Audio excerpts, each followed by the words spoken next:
अस्सलाम वालेकुम एवरीवन। आज जो हम टॉपिक डिस्कस करेंगे वो है सिग्माट्रोपिक रिएक्शन। अब देखते हैं सबसे पहले सिग्माट्रोपिक की डेफिनेशन।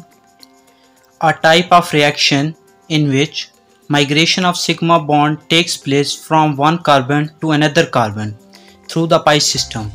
इट मीन के जो सिग्मा बॉन्ड है वो इधर माइग्रेट हो रहा होगा एक कार्बन से दूसरे कार्बन पे।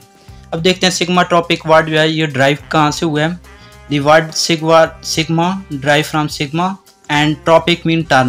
It means कि जो सिग्मा बॉन्ड होगा वो टर्न करेगा एक कार्बन से दूसरे कार्बन पे। आप देखते हैं इनके postulates.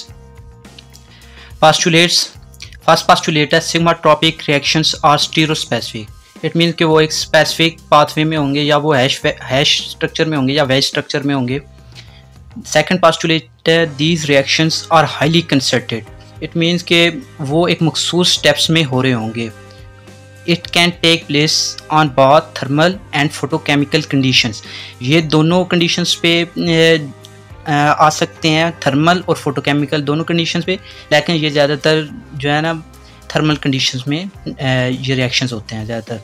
Transition state is form during our reaction के दौरान जो है ये ट्रांजिशन स्टेट बनती है बट इन अ साइकिल, लेकिन वो साइकिल में बनती है। ठीक है। पांचवा इसका पास्टुलेट है कि bond forming and bond breaking takes place simultaneously. Bond जो बन रहा होगा और जो बॉन्ड ब्रेक हो रहा होगा वो दोनों एक ही स्टेप में हो रहे होंगे। तो अब देखते हैं जी इसके रिएक्शंस। स्टीरियोस्पेसिफिक रिएक्शन को डिस्कस करने से पहले इसके सिस्टम को समझना ज़्यादा ज़रूरी है। यहाँ पे हमारे पास टू टाइप्स ऑफ सिस्टम होते हैं।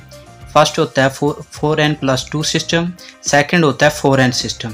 जो होता है 4n+2 सिस्टम ये टेक्स प्लेस करता है एट थर्मल कंडीशंस, और जो 4n सिस्टम होता है वो टेक्स प्लेस करता है एट फोटोकेमिकल कंडीशन। ये कैसे टेक्स प्लेस करते हैं ये पहले समझते हैं, इसके बाद फिर इसके रिएक्शन समझते हैं। आप देखते हैं कि 4n+2 सिस्टम जो है ये थर्मली कैसे अलाउड होता है। फॉर ब्यूटाडाइन एंड इथीन हम देखते हैं। ठीक है, ये हम ब्यूटाडाइन के लिए मॉलिक्यूलर ऑर्बिटल ड्रा करते हैं psi1, psi2, psi3, psi4, और ये इथीन के लिए psi1 एंड psi2। ठीक है। थर्मल कंडीशन में जो इलेक्ट्रॉन होते हैं वो प्रेफर करते हैं ये जो लोएस्ट मॉलिक्यूलर ऑर्बिटल होते हैं वहाँ पे ऑक्यूपाई करने को। ठीक है, तो इधर ये ऑक्यूपाई कर लेंगे psi1 और psi2 में। इधर जो 2 इलेक्ट्रॉन्स होंगे psi1 इथीन में वो psi1 में ही ऑक्यूपाई कर लेंगे। ठीक है, इस तरह हमारे पास होमो ये वाला बन जाएगा ऑर्बिटल, ये वाला होमो बन जाएगा। इधर इलेक्ट्रॉन ट्रांसफर हो रहे होंगे, ये वाला लूमो बन जाएगा। ठीक है, तो अब क्या होता है कि हमारे पास psi2 की कंडीशन देखते हैं। ये psi2 है, psi2 में क्या कितने नोड होते हैं? एक नोड होता है। एक नोड दरमियान में आने की वजह से इन दोनों के आपस में साइन चेंज हो जाता है। ये psi2 होमो के लिए, ये psi2 लूमो के लिए। ठीक है, तो ये होमो मैंने इसी तरह ड्रा कर दिया, ये लूमो मैंने इसी तरह ड्रा कर दिया। ये अब क्या होता है कि ये नेगेटिव है और ये पॉजिटिव है। ये दोनों आपस में अट्रैक्ट करेंगे और इधर सुपरफिशियल एडिशन होगी, सुपरफिशियल एडिशन। ठीक है, यहाँ पे सुपरफिशियल एडिशन होने की वजह से यहाँ पे बॉन्ड बनेगा, जिसकी वजह से ये थर्मली अलाउड होते हैं। 4n+2 में थर्मली अलाउड होते हैं ये रीअरेंजमेंट्स। अब देखते हैं 4n+2 सिस्टम में फोटोकेमिकल कंडीशन पे ब्यूटाडाइन और इथीन के दरमियान ये अलाउड क्यों नहीं होती, फोटोकेमिकल एडिशन जो है ये अलाउ क्यों नहीं होती, ये देखते हैं। ठीक है, तो ये मैंने ऑर्बिटल ड्रा किया psi1, psi2, psi3, psi4, क्योंकि यहाँ पे 4 कार्बन होते हैं इसलिए psi4 तक जा रहे हैं। ठीक है, तो ये इसमें 4 इलेक्ट्रॉन होंगे, 2, 3, 4। यहाँ पे फोटोकेमिकल कंडीशन में इलेक्ट्रॉन जो है ये प्रेफरेंस करते हैं एक्साइटेड स्टेट को, इसलिए ये एक्साइट हो जाएगा। ठीक है, और ये है इथीन के लिए, ये psi2 इधर लूमो के तौर पे एक्ट कर रहा होगा, इधर psi3 जो है ये होमो के तौर पे एक्ट कर रहा होगा। तो इनके ऑर्बिटल्स की देखते हैं। इधर अब psi3 है होमो, psi3 होमो होने की वजह से ये इसमें नोड जो है ना वो इवन में आएंगे। जब नोड इवन में आते हैं तो जो होता है फ्रंट और जो लास्ट पे होते हैं ना ऑर्बिटल, उनमें साइन एक जैसे आते हैं, बेशक दरमियान में जितने मर्जी ऑर्बिटल आएँ। ठीक है, तो ये साइन एक जैसे आगे सेम। ठीक है, जबकि psi2 में एक नोड होगा, इसकी वजह से इसके साइन जो है उलट आएंगे, बेशक जितने मर्जी दरमियान में ऑर्बिटल हों। ठीक है, फ्रंट और लास्ट के, तो ये उलट आ गया। ठीक है, अब जब होते हैं ऑर्बिटल बनते हैं तो ये क्या होता है कि ये दोनों अटैक करते हैं, ये अट्रैक्शन हुई है, और इधर सुपरफिशियल जो है ना एडिशन हो गई है। ठीक है, सुपरफिशियल बॉन्ड बन गया। ठीक है, अब इधर क्या होता है कि ये जो है ना ये ऑपोजिट होते हैं चार्जेस, ठीक है, इधर बॉन्ड नहीं बन सकता। बॉन्ड जो है ना हमेशा इधर जो है ना ये सेम चार्जेस के लिए बनता है, जैसे कि ये नेगेटिव है तो ये नेगेटिव के लिए बनना चाहिए था, ठीक है। लेकिन ये जो कंडीशन है ये इधर इंट्राफेशियल में आ जाती है, ठीक है, और इंट्राफेशियल जो है ये लिमिटेड है FMO में, ठीक है। तो इस वजह से ये जो है ना HV जो है ये 4n+2 सिस्टम नहीं देता, जबकि HV जो है ये 4n सिस्टम इसलिए देता है। 4n सिस्टम जो है ये हम साइक्लो एडिशन में डिटेल से डिस्कस करेंगे। अब चलते हैं अपने रिएक्शंस की तरफ। अब डिस्कस करते हैं कॉप रीअरेंजमेंट। कॉप रीअरेंजमेंट को हम 3,3 सिग्मा ट्रॉपिक शिफ्ट भी कहते हैं, ठीक है। इसमें क्या होता है कि सिग्मा बॉन्ड जो है वो मूव करता है थर्ड कार्बन से थर्ड कार्बन पे ही सिग्मा बॉन्ड जाके बनाता है, और ये 4n+2 पाई सिस्टम में आता है, और 4n+2 पाई सिस्टम जो है ये थर्मल कंडीशन के लिए फेवरेबल होता है, तो इसलिए हम इधर थर्मल कंडीशन लगा रहे हैं, ठीक है। इसमें क्या होता है, ये वाला बॉन्ड इधर मूव करता है, ये वाला बॉन्ड इधर मूव करता है, और ये वाला बॉन्ड इधर मूव करता है, तो साइक्लिक ट्रांजिशन स्टेट आती है। और यहाँ पे जो सिग्मा बॉन्ड ट्रांसफ़र हुआ है थर्ड कार्बन पे, उसको मैंने ब्लैक के साथ ड्रा किया है स्पेशली मेंशन करने के लिए। ये हमारा जो है ये स्पेशल बॉन्ड है। तो अब नेक्स्ट डिस्कस करते हैं वुडवार्ड सिग्माट्रॉपिक शिफ्ट। इसको हम वुडवार्ड हॉफमैन सिग्माट्रॉपिक शिफ्ट भी कहते हैं। ये 1,3 सिग्माट्रॉपिक शिफ्ट है। इसमें सिग्मा बॉन्ड मूव करता है from 1 carbon to third carbon. ये 4n सिस्टम को ओबे करता है, इसलिए यहाँ पे HV कंडीशन जो है ये HV कंडीशन लगाई जाती हैं, ठीक है।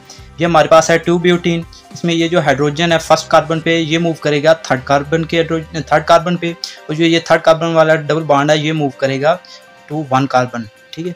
ये हमारे पास इसकी फिर ट्रांजिशन स्टेट आ जाएगी। इसमें ये हाइड्रोजन का बॉन्ड इधर से ब्रेक हो रहा होगा और इधर कार्बन के साथ बन रहा होगा। इधर ये डबल बॉन्ड ब्रेक हो रहा है और इधर यहाँ पे बन रहा है, ठीक है। साइक्लिक ट्रांजिशन स्टेट के बाद हमारे पास फाइनल प्रोडक्ट क्या आता है कि इधर डबल बॉन्ड बन जाता है, और इसको मैंने स्पेशली हाईलाइट किया कि ये सिग्मा बॉन्ड जो है ये शिफ्ट हुआ है from 1 carbon to third carbon. Woodward 1,5 sigmatropic shift. इसमें क्या होता है कि एक सिग्मा बॉन्ड जो है वो मूव करता है फ्रॉम 1 कार्बन टू 5 कार्बन। ये सिस्टम जो है ये 4n+2 सिस्टम को बेक करता है, इस वजह से यहाँ पे थर्मल कंडीशंस अप्लाई होंगी। ये हमारे पास है मॉलिक्यूल। यहाँ पे 1 कार्बन से ये हाइड्रोजन जो है ये ब्रेक करेगा और ये 5th कार्बन पे ये बॉन्ड बनाएगा। ये जो 5th कार्बन पे ये डबल बॉन्ड है ये ब्रेक करेगा, ये 4th कार्बन पे बन जाएगा, ये 4th और 3rd के दरमियान, और ये जो 2nd और 3rd के दरमियान है ये इधर से ब्रेक करेगा और इधर बॉन्ड बना लेगा। तो ये हमारे पास फिर इस तरह की कुछ साइक्लिक ट्रांजिशन स्टेट आएगी, जिसमें ये हाइड्रोजन ब्रेक कर रहा है बॉन्ड, इधर बॉन्ड बना रहा है, और ये बॉन्ड जो है ये इधर शिफ्ट हो रहा है। तो ये हमारे पास ये फाइनल प्रोडक्ट आ जाएगा, जहाँ पे ये हाइड्रोजन ने बॉन्ड बनाया हुआ है। इसको हम इस तरह भी शो कर सकते हैं कि ये परमानेंट बॉन्ड बना हुआ है, ठीक है, और ये हमारे पास प्रोडक्ट आएगा। Claisen rearrangement. A rearrangement in which 3,3 sigmatropic rearrangement of an allyl phenyl ether to transition state takes place, which then quickly converts into 2-allyl phenol। इसमें कौन सा सिस्टम ये ओबे करता है, क्योंकि ये 3,3 सिग्माट्रॉपिक शिफ्ट है, इस वजह से ये 4n+2 सिस्टम को ओबे करेगा, जिसकी वजह से यहाँ पे थर्मल कंडीशंस जो हैं वो यूज़ होंगी। अब देखते हैं क्विकली क्लेजन रीअरेंजमेंट का रिएक्शन। Claisen rearrangement reaction. ये अलाइल फिनाइल ईथर है हमारे पास। इधर से बॉन्ड जो है ऑक्सीजन के साथ ये जो बना हुआ है ये ब्रेक करना स्टार्ट करेगा, इधर बॉन्ड बनना शुरू होगा। ये वाला जो डबल बॉन्ड है इधर से ब्रेक करना शुरू होगा और इधर बॉन्ड बनाना शुरू करेगा।